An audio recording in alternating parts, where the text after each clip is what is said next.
temps où les gens évangélisent dans les rues, dans les stations de métro et compagnie. Mais j'aimerais d'abord attirer votre attention que je ne critique pas ces gens qui partent évangéliser dans des gares et compagnie. Il y a certains qui sont réellement animés, poussés, conduits par Dieu.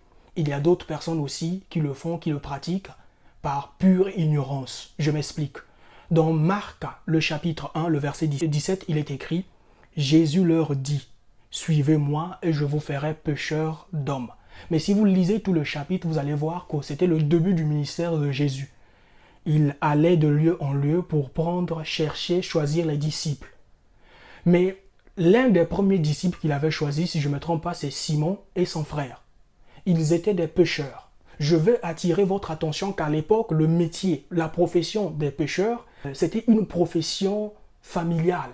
Donc ça veut dire que si tu regardes très bien, certainement, je dis bien certainement, les parents ou bien le papa de Simon, Pierre, était un pêcheur. Son grand-père aussi. Donc si tu remontes vraiment la lignée familiale, ils étaient des pêcheurs. Donc c'était une profession familiale.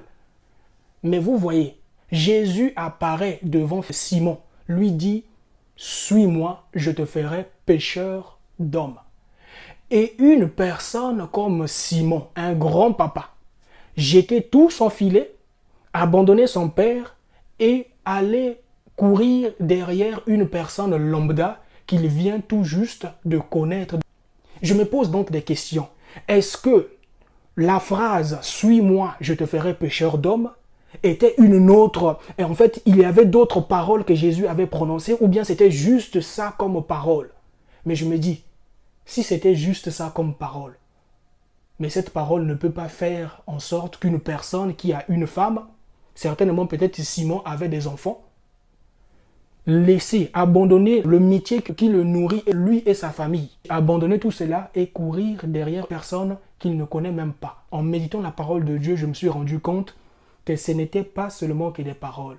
Rappelez-vous bien, si on remonte un peu en arrière, Jésus avait jeûné pendant 40 jours à 40 nuits. Ainsi, on tire comme conclusion, pour que vous puissiez avoir la capacité de persuasion, vous qui partez évangéliser dans des gares, dans des petits endroits, vous devez être rempli au préalable de l'Esprit de Dieu, de la puissance de Dieu. Parce que le Dieu de ce monde, le diable, a aveuglé certaines personnes ici-bas, mais aussi a endurci leur cœur à tel point que ces gens-là, par juste la connaissance de philosophie ou bien de français, vous ne pourrez pas les convaincre. Il faut une puissance surnaturelle